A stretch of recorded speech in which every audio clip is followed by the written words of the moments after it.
Yuk, balik lagi di konten Bicara Gulat di MOF Wrestling. Jadi kemarin bahasnya itu soal Niji Sanji dan hubungannya sama AEW.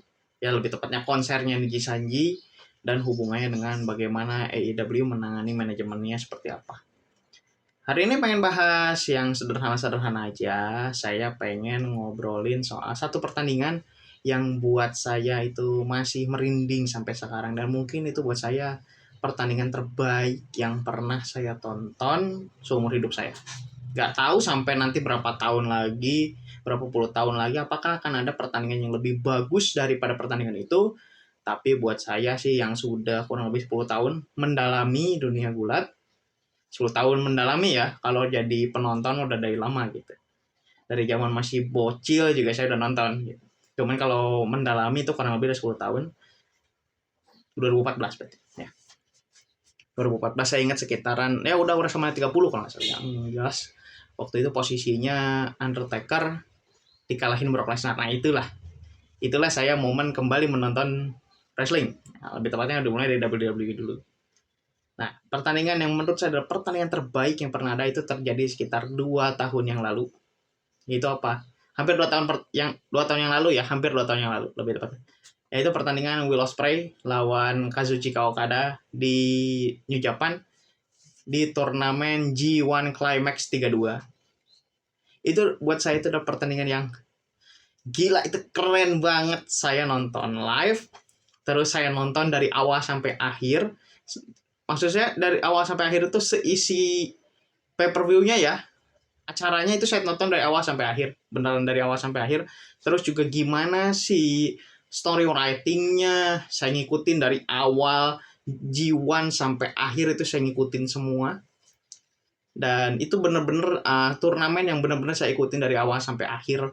Progresnya seperti apa, perkembangannya seperti apa, siapa yang menang dan lain sebagainya, itu saya ngikutin banget dari awal sampai akhir. Waktu itu kan ada format baru ya. Format baru, jadi pesertanya itu 28, terus dibagi ke dalam 4 blok yang masing-masing itu peserta ada 7. Waktu itu di blok A itu yang menang Okada, blok B itu yang menang Tama Tonga, surprisingly. Tapi buat saya sih nggak surprising karena memang dari awal saya sudah cukup melihat Jay White tidak ada chance untuk masuk ke semifinal. Meskipun memang dia salah satu yang diunggulkan ya, karena tentu saja statusnya sebagai World Heavyweight Champion.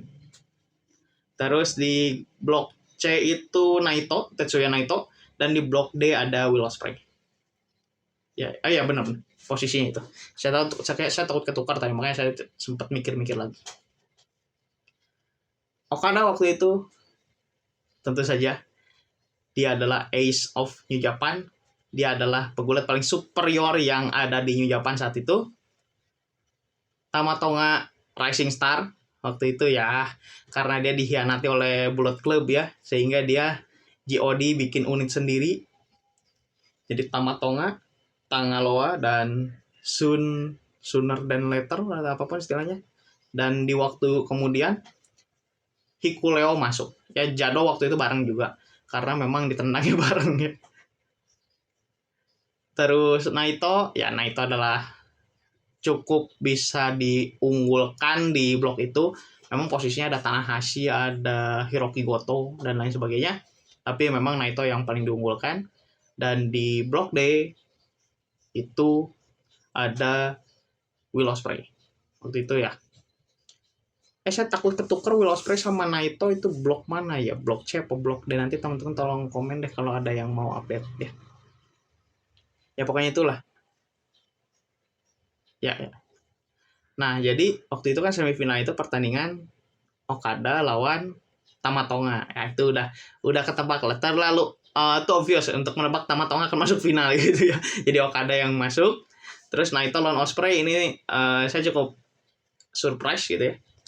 Meskipun nggak sesuai harapan saya, karena harapan saya itu Naito, karena waktu itu saya jagoin Naito buat masuk ke final, terus dia yang jadi juara. Tapi kalau Okada yang menang juga nggak apa-apa sih, karena saya suka Okada gitu. Waktu itu yang menang Ospreay dari blok D, dan akhirnya Ospreay yang masuk ke babak final. Ospreay lawan Okada di situ. pertandingannya itu benar saya nonton dari awal. Jadi waktu awal itu ya dikasih sambutan lah kalau nggak salah. Ya pokoknya kedua pegulat masuk, terus ada pemberian karangan bunga.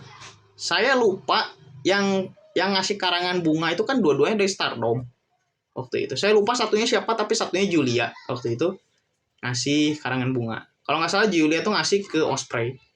Yang ke Okada saya lupa siapa. Tapi yang jelas lagi naik aja gitu. Si pegulatnya memang lagi naik juga namanya kalau di Stardom waktu itu. Terus pertandingan dimulai kan. Ospreay dan Okada ya saling selling lah ya, saling kasih move terbaiknya. Terus di satu momen itu kita ngelihat Okada kan tumbang ya, jatuh. Ospreay itu naik ke turnbuckle. Kita semua yang nonton expect-nya itu adalah kemungkinan Ospreay itu karena posisi ngadep kering, kemungkinan dia bakal ngasih shooting star press atau ngasih 450 senton gitu. Kemungkinan ngasih itu. Ternyata yang dilakukan sama Ospreay adalah Ospreay ngasih yang namanya high fly flow, finisher move-nya Tanahashi. Itu di awal orang udah udah kaget itu, orang itu udah kaget sebenarnya. Udah kaget.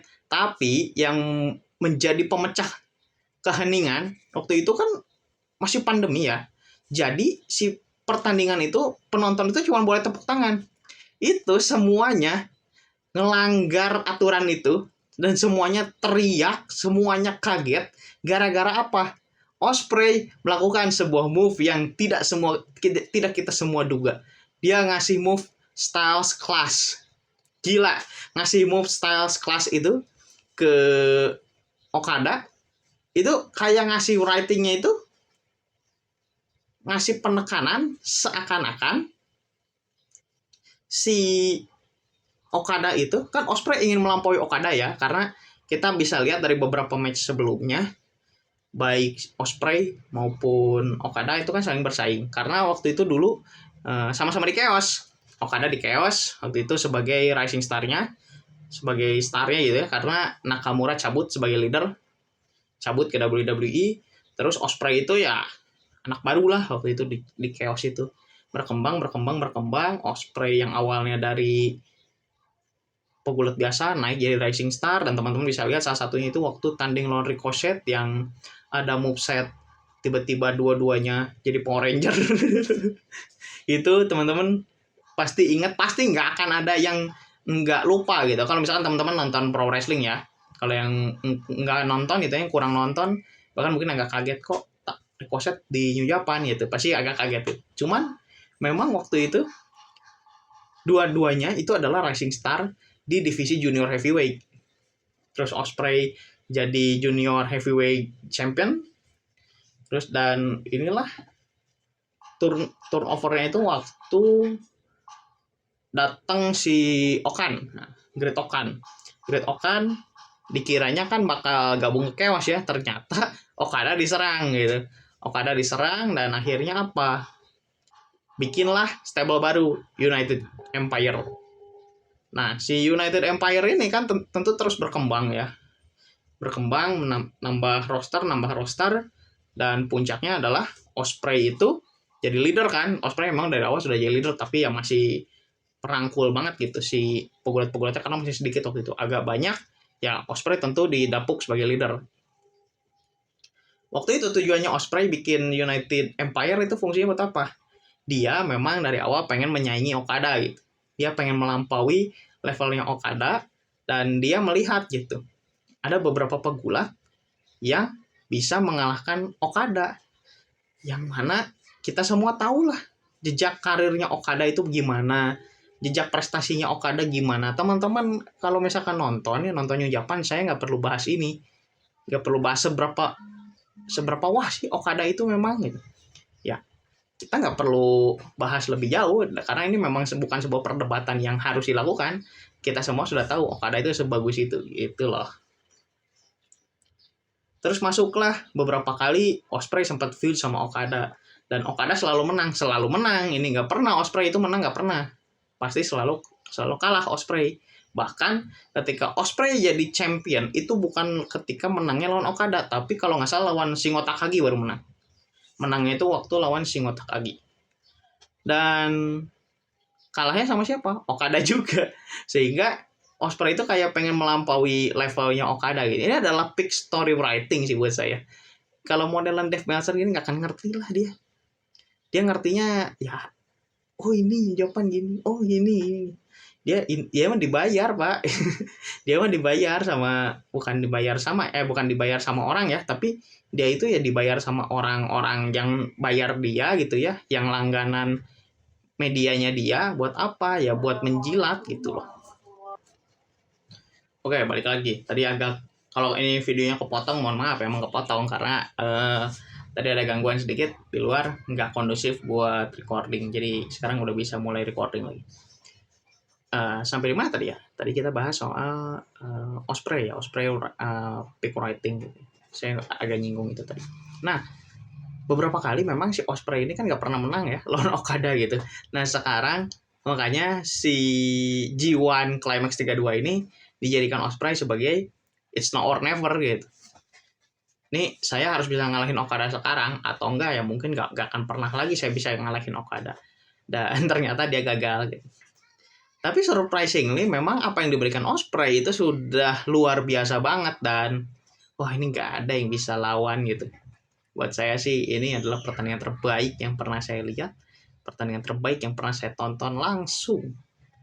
Bukan langsung di tempat memang ya karena saya belum pernah gitu. Tapi kalau langsung nonton di TV gitu, itu adalah pertandingan terbaik buat saya. Ya gimana ya, saya juga bingung mau berkata-kata apa lagi gitu. Bahkan mungkin beberapa waktu kemarin itu ya saya itu malah meragukan gitu, ini Okada nggak akan menang. Tapi memang waktu itu nggak akan menangnya reasonable saya ngiranya. Kenapa? Karena waktu itu istrinya lagi hamil. Karena beberapa kali sempat ngejokes itu si Okada tuh sempat ngejokes dia kayak mau cuti kah, dia mau absen kah. Waktu itu sempat ngejokes pertama itu di Forbidden Door. Waktu itu ditanya sekitar bulan April 2022 ditanya Okada itu kan kalah sama siapa ya, saya lupa kalah sama siapa waktu itu Okada. Bukan sama Sanada, bukan, udah beda lagi soalnya. Waktu itu kan Okada kalah, ditanya Okada kira-kira bakal hadir Forbidden Door ya. Dia itu konsisten ngejok sampai hamin seminggu si pertandingannya ya yang di Forbidden Door itu, karena waktu itu memang belum diumuminnya memang mendadak as always AEW ya. Waktu itu diumuminnya mendadak juga dan ditanya Okada bakal hadir gak di Forbidden Door. Dia itu selalu bercanda, enggak, istri saya ulang tahun, masa ditinggal. Dia bilangnya kayak gitu loh. Kan ini agak lucu ya. Dan ternyata dia tetap hadir gitu. Jadi ya istrinya enggak ini gitu, enggak ditemenin. Dan ngomongin soal istrinya, ini adalah kali ketiga berturut tidak ditemani ulang tahun karena Forbidden Door. Ya itu sih. Tapi tahun depan kayaknya enggak sih, udah enggak ya karena udah di US juga gitu dua-duanya. Gitu. Ya, itu sih agak penting ya, tapi ya udahlah. Lagi-lagi sih gini, sekarang apakah akan ada pertandingan-pertandingan berikutnya yang bisa membuat saya tertarik gitu ya, dan saya bisa bilang oh ini pertandingannya lebih bagus bahkan dari Ospreay lawan Okada. So far belum ada, tapi saya menunggu gitu, saya menunggu momen-momen seperti itu terjadi di kemudian hari. Entah pertandingan yang mana, entah pertandingan siapa. Kemarin sih hampir ya Cody Rhodes dan AJ Styles yang pertama itu bisa menjadi pertandingan yang buat saya itu pertandingan terbaik gitu, mengalahkan pertandingannya Ospreay lawan Okada. Tapi karena ini sih, karena masih ada beberapa yang belum gitu ya, jadi saya belum bisa bilang itu adalah pertandingan terbaik. Tapi saya ngarep ada pertandingan-pertandingan terbaik lainnya yang dapat disajikan bagi kita semua penggemar pro wrestling. Itu aja dulu buat video hari ini. Semoga kita bisa bertemu kembali di video berikutnya. Jangan lupa like dan share jika video ini dirasa bermanfaat. Silakan komen kalau ada saran-saran dan kritik atau mau komenin pertandingan terbaik saya bukan yang itu kok, pertandingan terbaik buat saya itu ini ya, silakan tulis di komen gitu. Dan jangan lupa subscribe biar gak ketinggalan update berikutnya dari MAF Wrestling. Sekian.